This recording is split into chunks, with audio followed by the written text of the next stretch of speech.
Hello and welcome to another video of our channel. You are watching Astonishing Zeta with Rudranil Sahu from Department of Mathematics, Barun Raj College, the University of Barcelona.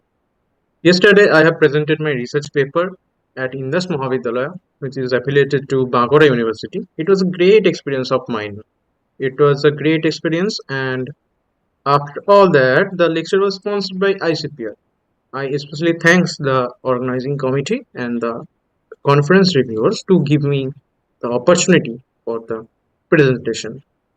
So I have thought to publish the video in the lecture format, which I have presented yesterday. This is my fourth research paper presentation actually. So basically, we are going to discuss such things in this whole video. So hope that you will enjoy this video. Let's get started.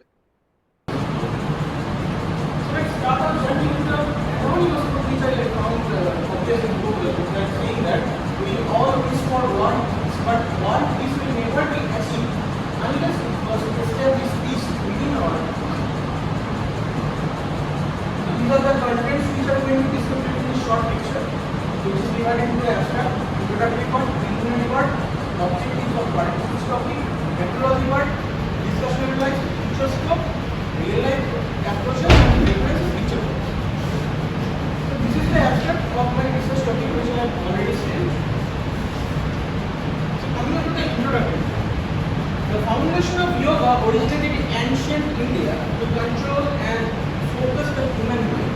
The chakras are seven kinds, are major chakras, the seven kinds, and they are control every emotional and physical problem in the human mind. So research with mudra is a gesture. The different mudras are responsible for circulating high level energy in the purity in the flow of prana. And they are driving life through the symmetry and energy. This is the noise theory. In the concept of group theory, we have that for every continuous symmetry in a physical system, there exists a conservation. There are different kinds of conservation of conservation of energy, conservation of momentum, conservation of angular momentum, etc. We are basically seeking the necessity of conservation of energy and the symmetry, how they are correlated. So coming up to the preliminary concepts of chakra, there are several different chakras. Each chakra manifests different aspects of our human. These are the tabular form of different kind of chakras like third eye chakra, crown chakra, throat chakra, heart chakra, the solar plexus chakra, sacral chakra, and the root chakra.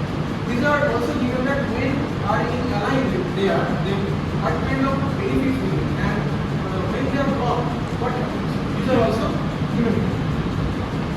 So coming up to the parts of mudra. So mudra means a gesture, and the specific origins of mudras are unknown, although they have been around for thousands of years all over the various kind of origins. So coming up to the mandalas, there are very beautiful diagrams. We have ever seen that this kind of mandala. I have given a picture of mandala.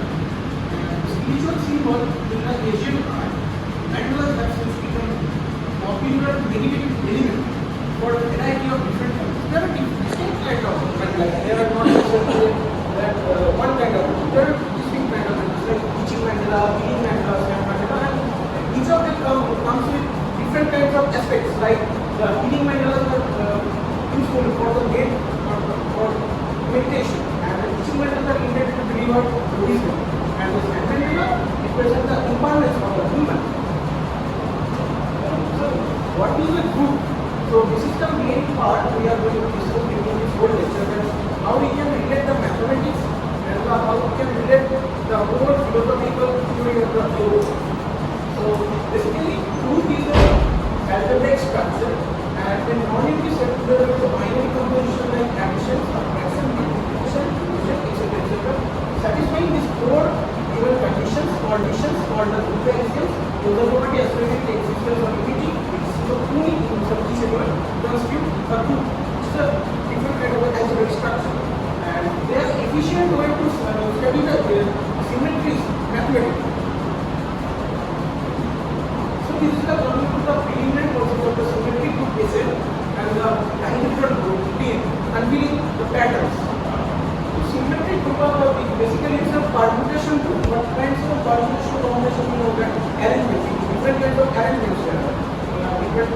numbers or elements, etc. So basically, permutation of a set A is kind of a function from A, so that A to A, which is 1 1 and 1 2.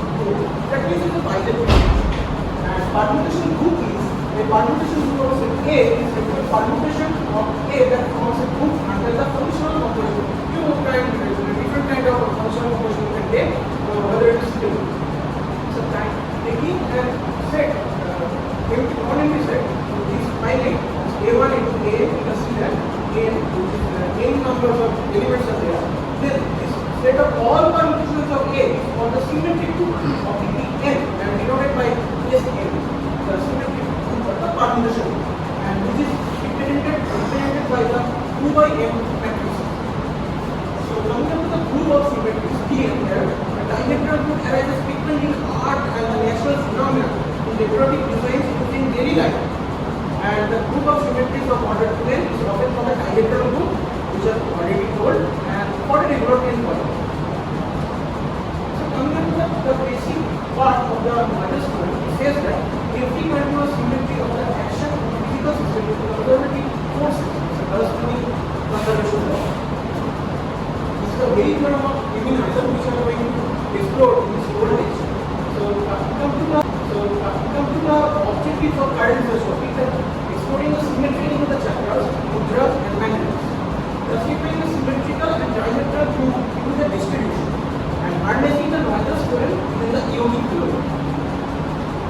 So this is the methodology used here for basic research purpose, that taking all of them into account, the chakras, mudras and the mandalas, symmetry is the heart of it. And on the other hand, they have to generate energy, conserve during transformation, which members of happy and healthy lifestyle, for which we perform the yoga or mudras, etc. So in this investigation, our main motive is to connect the patterns of chakras and mandalas with the group of symmetry. In this discussion, we have discussed the diameter B4, B6, B10, B12, B16, etc. in the root chakra, sacral chakra, solar plexus chakra, and heart chakra. These are the symmetrical groups I have tried. I found speed and design. The time is only Indas.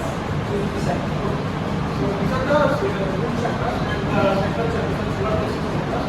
So the chakras, we can similarity found there because in their distribution, that is similar to B4 group, B4, and so on. These are the discussion of the whole chakra, how can we position that is the whole chakra is kind of adding the petals of this, we can make itself, and it is similar to the hexagonal and the body, which is given by the D6 and I have given by the calendar. These are the symmetries of the chakras and mudras we have seen, and these are the conclusions that chakras, mudras and mandalas are connected to symmetries on which they help to generate a good source of energy. Because in Mudras theorem we have explored that. Chakras, mudras and mandalas will be studied with the mathematical point of view which are already studied.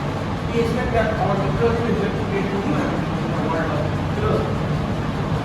So these are the features of our philosophy, seeing the patterns of methodology, the broadened area of Yogic philosophy, exploring an intersecting avenue of the abstract algebra and Yogic philosophy. The real life approaches, our throughout this is already based on the real life approaches, but from all of these we have given some different kinds of real life approaches. Like yoga, you guys posted with physical fitness, stress relief, and relaxation technique, etc. So these are the beautiful references we have gone through, and these are the picture which we have discussed during this whole presentation. Thank you for your attention. Yes, actually, I think this is a very novel and innovative approach, very research-all, and my words are exhausted to appreciate it. And it is easily understood that the chakras, Mandalas and Mudras of Yoga can be studied from the viewpoints of mathematics. It is very clear. But my one question is that what's the process to get ananda, happiness from this research? What's the process? Basically, it's my motivation for my work. I have been gone through